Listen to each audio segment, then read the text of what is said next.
This week parasha speaks about shoftim and shotrim, which are judges and policemen. And the first verse of the parasha is telling to us that we should have judges and policemen, but it speaks in individual way, saying you should have, not we should have as a nation. Obviously that it speaks both ways, but the meaning of it that each one of us should have judges and policemen, that we need to judge the way that we look at things, the way that we listen, the way that we smell, the way that we talk.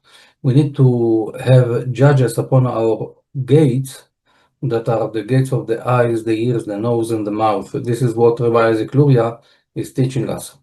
Because we entered the month of repentance, the month of Elul, the month of Virgo, and we are approximately 28 days before Rosh Hashanah, the day that all mankind are being judged for the next year.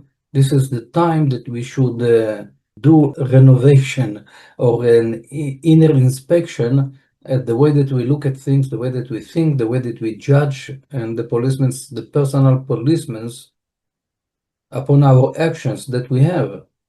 This is what the parasha is talking about. At the end of the parasha, it speaks about the fact that if, God forbid, someone is being found dead in the field and we don't know who killed him, whose responsibility is to remove the negative energy that was created. We need to understand that wherever a person is being killed, it's creating a space of negative energy, like a void that can attract negative energy, evil energy. So the Torah is telling us that the judges and the old people of the cities around that murdered person should measure the distance to the person, to the body, and the closest city is responsible to remove that negative energy that was created. And there is a whole process that needs to be done. Why them? Why not to send young people to measure the distance? The Torah is teaching us that the reason that the old people and the judges need to measure to the body who is the closest city is because that the judges made mistakes in their judgments. This created the bloodshed, and it manifested by the fact that someone was killed in the field of that city, in the energy field of that city.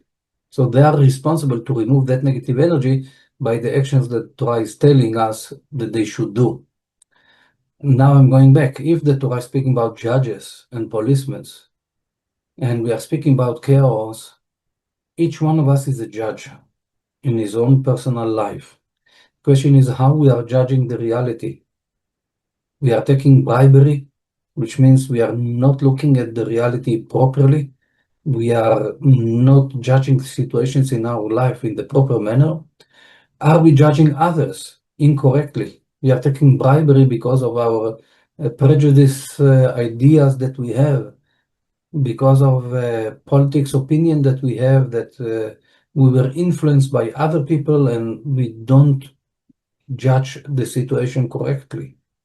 So when we do not judge correctly, it brings, God forbid, judgment into our life. From the point of view of reincarnation, it says that if someone in his lifetime never judged another person, when his soul after 120 years will come to heaven, they won't be able to judge him, because they are only judging each one of us according to the way that we were judging others in this lifetime. So therefore, this parasha is still telling us, this portion of the week is telling us, prepare yourself to the day of judgment, to Rosh Hashanah, to the high holidays, and you should do inner inspection to see how you judge things, and also to check your deeds, if your deeds were proper deeds, and if not, it's like when the court is checking the deeds of someone, and if he was not doing good, he will punish him. You need to pay for it. So the way to pay for it, instead to pay the hard way, in Judaism, is by the proper process of repentance that is being taught in Judaism. So this is the time to do it before Rosh Hashanah, to start now. Wish you success.